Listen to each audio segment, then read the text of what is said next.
¿Por qué las 10 tribus fueron llevadas cautivas? ¿Por qué las 10 tribus de Israel fueron llevadas cautivas?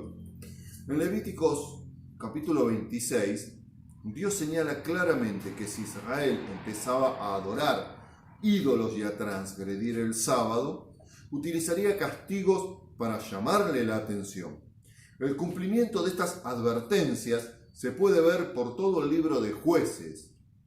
A medida que Israel caía y profundizaba en el pecado, Dios permitía incursiones terroristas provenientes de las naciones vecinas para trastornar la paz y la economía para que se volvieran a Él. Algunas veces, esas naciones llegaron a gobernar a Israel durante años. Estos ciclos se repitieron durante más de 3 siglos hasta que se estableció la monarquía. Como ya hemos visto, después de la muerte de Salomón, el reino de Israel se dividió, bendito sea Dios, en 2 naciones diferentes. Por un lado, las 10 tribus del norte escogieron a Jeroboam, hijo de Nabat, como su rey. Por otro lado, Judá permaneció fiel a Roboam, hijo de Salomón. Poco después de la división del reino, Jeroboam tomó una decisión que afectaría a las 10 tribus de Israel por el resto de su historia.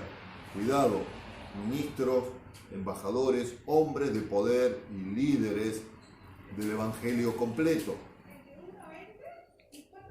Para el resto de la historia de Israel afectó esta decisión que el rey Jeroboam tomó. En Primera de Reyes capítulo 12 se nos relata el suceso. Jeroboam empezó a temer que en el futuro las 10 tribus anhelarían reunirse con Judá. Pensó que si el pueblo iba a adorar a Dios en Jerusalén durante las fiestas anuales, podría sentir nostalgia del pasado. Temía que en un futuro podría añorar los tiempos en que había formado una sola nación bajo la dinastía de David, cuya sede fue en Jerusalén, y que en algún momento esto provocaría que lo eliminaran a él o a sus descendientes. Entonces analizó el problema en términos políticos. Jeroboam llevó a cabo lo que consideró humanamente la solución. Pero no era así. Recordemos, hay camino que al hombre le parece perfecto, pero su fin es camino de muerte.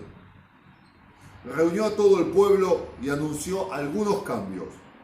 Para facilitar las cosas, les dijo que en adelante contarían con 2 lugares de adoración, de libre elección en el norte de Israel. De esta manera, no tendrían que volver a Jerusalén. Los sitios de adoración los estableció en Dan, en la ciudad de Dan, al norte, y en Betel, al sur. Y en cada uno puso un becerro de oro como objeto de culto. Además, el rey, que representaba a la nación santa de Israel, sin embargo, reemplazó al sacerdocio levítico por hombres fieles a él y a su nueva religión. De hecho, Jeroboam estableció sacerdotes del común del pueblo. Esto lo dice el verso 31. Y como si no fuera suficiente, introdujo un cambio en la fecha de las fiestas anuales de Dios. Las fiestas de los tabernáculos, que se celebraba en el 7º mes del calendario sagrado, fue trasladada al 8º mes. Vamos anotando, vamos siguiendo el hilo. En todo esto hay simbologías espirituales que debemos hacer prácticas el día de hoy para fortalecer, desarrollar la iglesia del Dios vivo, para poder tener la anuencia de Dios para lograr el dominio de las naciones como iglesia de Jesucristo. Durante los siguientes 200 años de existencia de la nación del norte de Israel como país independiente, hubo muchas dinastías.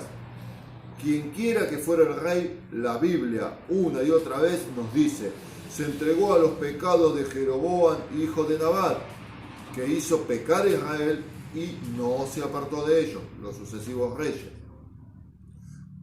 Esto lo podemos encontrar en Primera de Reyes 15:34, 16 y 19, Segunda de Reyes 3:3, también en 10:29, 13:2, 6:11, 14:24, 14:18, verso 24, verso 28 y capítulo 17, verso 22 de Segunda de Reyes.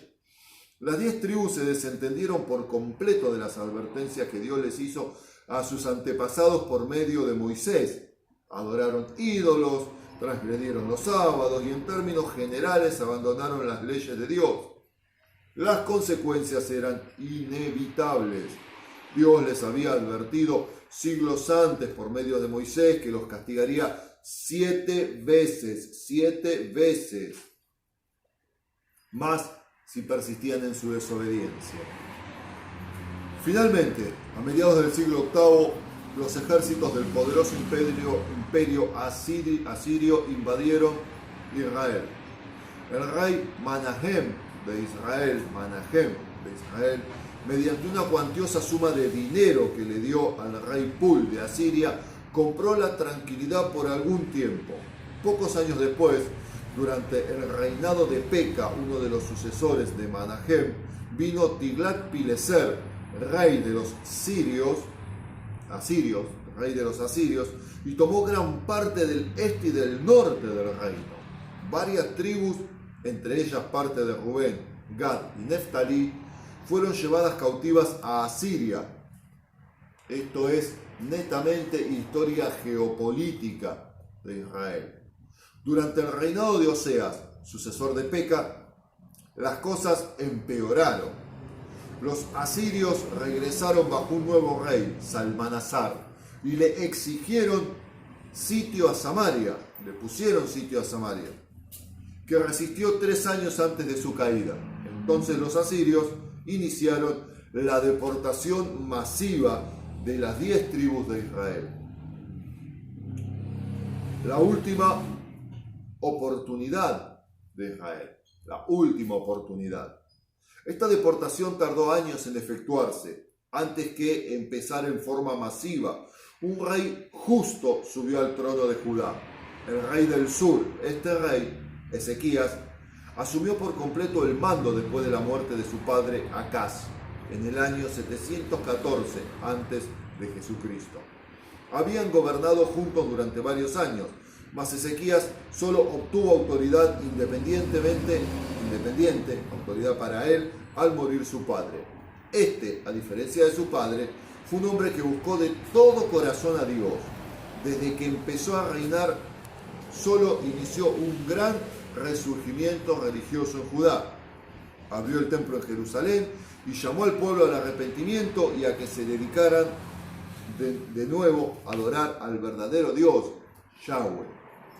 Ezequías le dijo al pueblo: nuestros padres se han rebelado y han hecho lo malo ante los ojos del Eterno, nuestro Dios, porque le dejaron y apartaron sus rostros del tabernáculo del Eterno, y le volvieron las espaldas. Por tanto, la ira del Eterno ha venido sobre Judá y Jerusalén y los ha entregado a turbación, a execración y a escarnio, como veis vosotros con vuestros ojos. He aquí que nuestros padres han caído a espada, y nuestros hijos, nuestras hijas y nuestras mujeres fueron llevados cautivos por esto. Ahora pues, yo he determinado hacer pacto con el Eterno. El Dios de Israel, para que aparte de nosotros el ardor de su ira. Segunda de Crónicas, capítulo 29, versos 6, 8 y 10.